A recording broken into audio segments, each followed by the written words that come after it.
Yes, sir. What's going on, folks?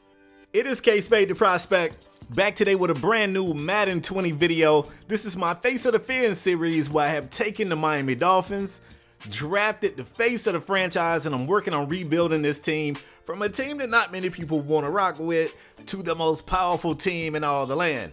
This will be the first game of the third season, but before we get into the regular season game, I wanted to show you guys something that happened during the preseason that I wanted to share.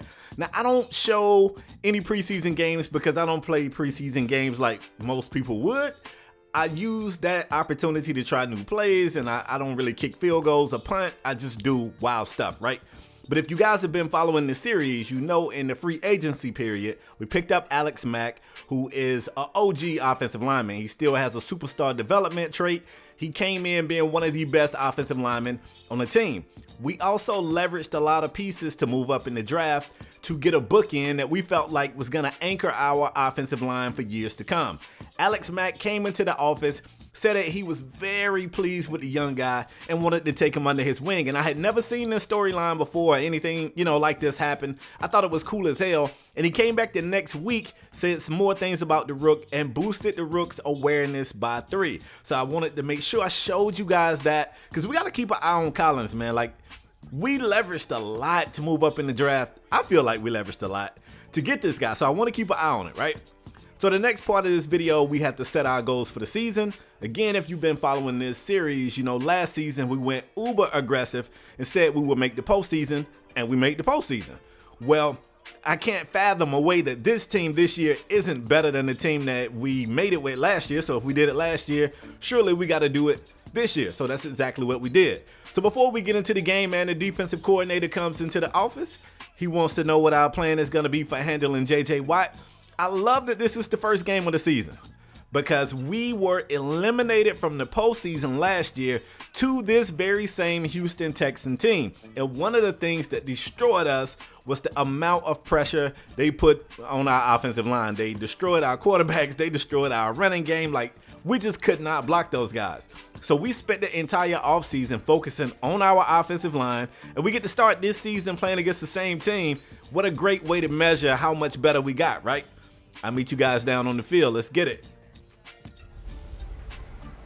Hey everybody, it's the coach. You're tuned in to Sunday Night Football on EA Sports. Straight ahead, we've got what should be a good one between the Miami Dolphins and the Houston Texans. I'll join you again at halftime to look at some of these stats and scores from earlier this afternoon. But for now, it's Sunday Night Football. And on the call, as always, Brandon Godden and Charles Davis. All right, thanks, Coach. EA Sports coverage of the National Football League is on the air. The scene a few moments ago, here it is. It's unlike any other in sport as both teams made their way out of the tunnel. These folks are fired up as their guys are ready to do battle between the Miami Dolphins and the Houston Texans. With my good friend Charles Davis, I'm Brandon Godden. And Charles, we have arrived at another new season. I had a little more pep in my step this morning. I know you did as well. Here we go. Yeah, when you went out for your 5-mile jog, you were flying. You did it in record time because you were psyched up about this game. But let's be frank about it. No more radio shows, no more podcasts, no more just predicting what's going to happen. Now we get to see it on the field. All right, let's do it, man. Like I said, I can't think of a better way to start the season, man. So without any further ado, let me show you how this game started. I don't show special teams plays, so you know something's about to happen. This Dolphin team was excited. They wanted to come out here and make a statement. Nobody likes to lose, and they lost in the postseason last year, wanted to come back and make a statement in the first game of the regular season. And what better way to start it than making plays on special teams? But hold up, though. It's going to be a booth review, and I'm not even going to front. I couldn't tell whether or not the ball carrier was down when the ball came out. I knew he was on the way down, but is he all the way down? Is it a knee down? Is it an ass cheek down? Who knows? But I'll tell you who do know. The guys who got the technology to watch the replays from a million different angles, and they come back and say that the runner was down. So, lucky for the Texans, they get a chance to keep possession and start this drive off, because that could have been really bad for them. They come out and they check it down on that first play. Second down, Watson thought about taking off in the pocket, didn't plan it, checked it down into the flats. Last year's Defensive Rookie of the Year, Romeo Finley, was there for the stop, and the Texans go 3 and out. Punt this thing off, and we get a chance to look at the third-year quarterback Spade. A lot of expectation on the young fella this year. He made a lot of mistakes last year. He was good, but he also made mistakes. They're going to want to see an improvement on that, and now we get a chance to see a healthy Kenyon Drake back with the lineup. Matter of fact, let's introduce this team. This offensive line is brand new. DJ Humphries and Clint Boland, the only 2 guys that was here last year, and 2 wide receivers that was rookies last year have been called on to be the wide receiver 1 and 2. I'm talking about T. Higgins and Henry Ruggs. They are expecting these guys to step it up big this year. So far, man, the game is still brand new, still, early in the game. But what we can tell is this offensive line is definitely creating some running lanes, except for that play there where J.J. Watt disrupted everything. Great time to introduce the Texans. Watt, Reader, and Armstead, still the 3 guys on that defensive line. No need to change it. If it ain't broke, you don't fix it. It's a few new names in the linebacker quartet, and then we jump into the secondary. You see Bradley Roby. Those guys are still the same guys from last year.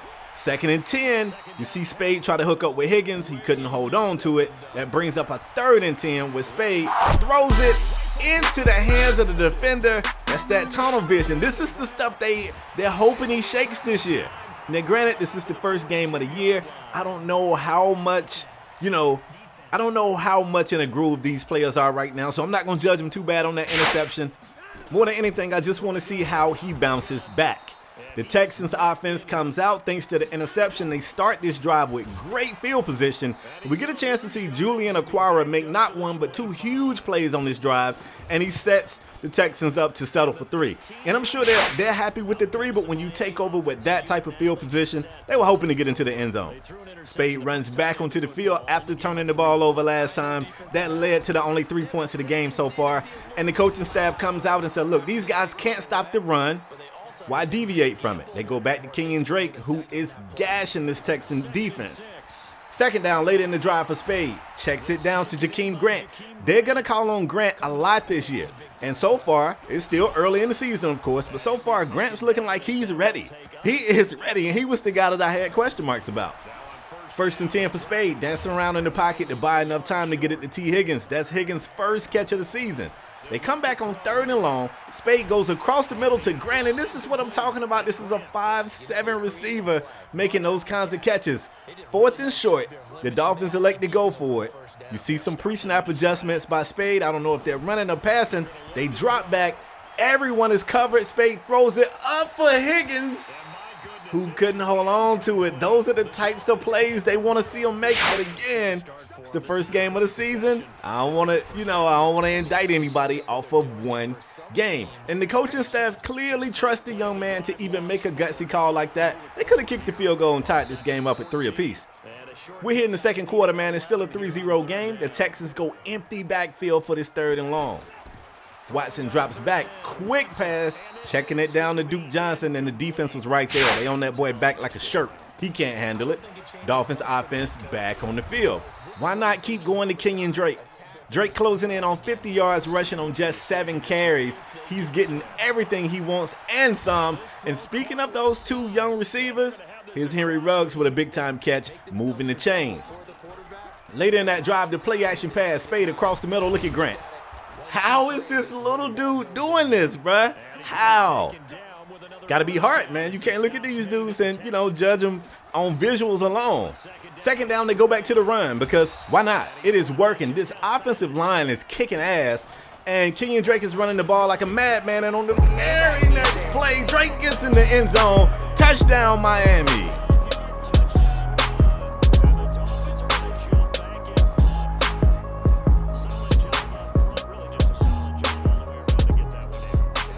Drake was so upset with himself about the time that he missed last season with the injury that we're hearing from the medical staff that he trained so hard.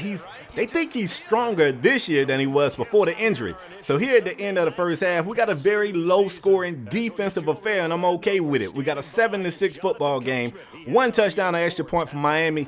a couple of field goals from the Texans, and we come out to start the third quarter. Kenyon Drake has been the story so far. 80 yards rushing in the first half, been in the end zone once, the only touchdown that Miami has. Matter of fact, the only touchdown in this game whatsoever, and why not start back there? That's exactly what Miami does. They come out and establish the run.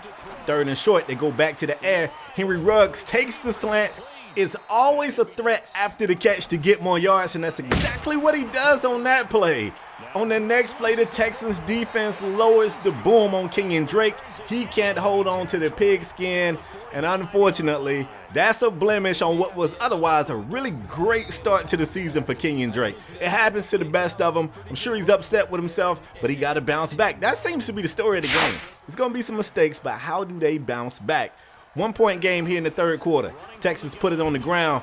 Duke Johnson breaks a tackle, but those white jerseys are everywhere. They gang tackle. They wrapping them up, getting them down for a loss. I think it was a loss. Third and long for Watson with tons of time in the pocket. He finds DeAndre Hopkins, first catch of the day, first catch of the season, and that one right there looks so easy, it makes you wonder why they don't look for D-Hop a bit more. Third and short, they try to run it. That's a beautiful stop. Robert Kimdichie, a guy that kind of got buried on the depth chart. You don't hear his name often. Texans come out for the 3 points. The kick is blocked. The special teams unit for Miami has been trying to make plays since this game started. I get the feeling this one right here, we don't have to worry about a challenge flag. That's a beautiful, beautiful play. You get the pressure off the edge. They're able to block the field goal, and luckily the Texans are there to scoop it up. More often than not, you see the other team pick it up, and that ends up being a scoop and score.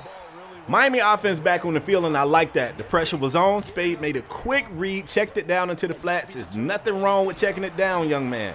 Third down, he tries to go back to Higgins. These are the plays they want Higgins to make, and just so far, I don't know. He's just not able to pull in the tough catches. Matter of fact, we've seen Jakeem Grant make tougher catches so far this game than T. Higgins. Now, hopefully that changes as the season goes on, but right now, these are plays they need him to make. The Dolphins run a bit of a pick play here, and Higgins had a step or two on Roby, just couldn't hold on to it. Houston offense back on the field, and they decide they want to try to stick with the run, even though it hasn't been working well for them this game. You want to keep the defense honest, and to do that, you got to mix up the play calling. Third down, Kenny Stills, first time getting this name called today, and anytime Kenny Stills gets a little bit of get back at the Dolphins, it makes him happy. Beautiful play there. Third and long later in that drive. Watson drops back in the gun, checks it down to Duke Johnson, and Duke just ran right by Jerome Baker. Looked at him and just said, no, not today. It's not happening. Inside the red zone, third and short. Watson checking it down, and again, the white jerseys, man, they get there. They close to the ball so quick. They get to the guy before he gets the first down, and you're inside the 10, and you have to settle for another 3. 3 field goals so far for the Texans. But their defense is telling that offense, we don't need you to get in the end zone. We got it. These teams, I'm telling you, they are so similar. It's crazy.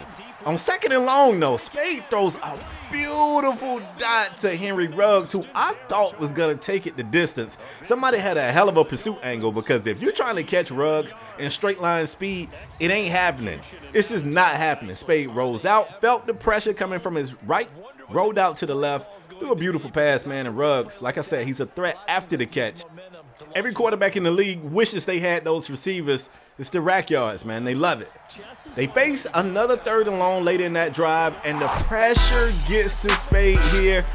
If you've ever heard of a coverage sack, this is kind of like the other end of it. Like, that should have been a coverage sack. The coverage was there. That's a young quarterback not wanting to take the sack. He forces a pass. It's his second INT of the day, and we're here in the fourth quarter with 3 minutes to go, and the Texans are holding on to this 2-point lead, man. A field goal would change things.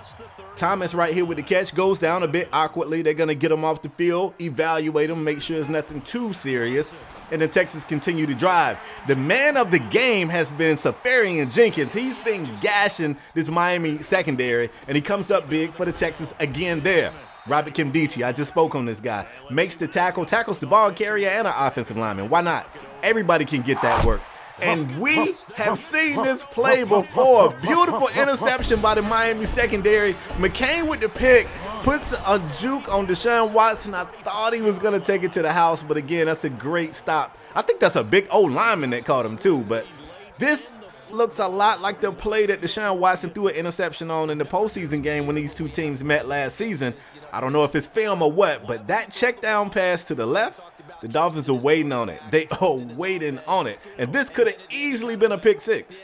So although the interception, you know, if you're a Texans fan, that sucks. Kudos to stop those guys before they score. Spade runs onto the field, man. 175 yards through the air. Unfortunately, the 2 INTs is the only thing people will be talking about. So why force it through the air when you got Kenyon Drake gashing the defense like he is here? And that's exactly, Miami comes out and says, just give it to Drake. Why not? Give it to Drake. So Drake is moving the ball. A field goal, of course, gives Miami a 1-point lead. And you just want to get as close as you could possibly get. And they saved this play. The Dolphins score on a read option. First time they've run it today. And the Dolphins ran the read option more than any team in the league last season. I like the way they set that up. That's clever. That's clever. Get an OC his props. Miami scores, goes up 14-9. It's a minute to go. The Texans have no timeouts. If this was anybody other than Deshaun Watson, never mind. I don't even have to finish it. Romeo Finley follows the quarterback's eyes, gets the INT, takes it to the house. This Miami defense, the #1 defense in the league last season, it looks like they back on their same old bullshit. I like it. Let's go. When a team scores 21 points and they get 14 of those on the defense, I don't know what to tell you. It's going to be tough to beat a team that performs like that. The Texans played well, man. I can only look at this game and feel like the Dolphins are going to clean up some of their mistakes. I think they get better as the season continues, but what a hell of a way to start the season. What a hell of a way to start the season. Anyway, folks, that is all I got for today's video. Hope you guys enjoyed it. If you did, do me a favor, bang that like button. If you're new to my channel and you want to see more, hit subscribe. I'm out until next time, folks. Yeah.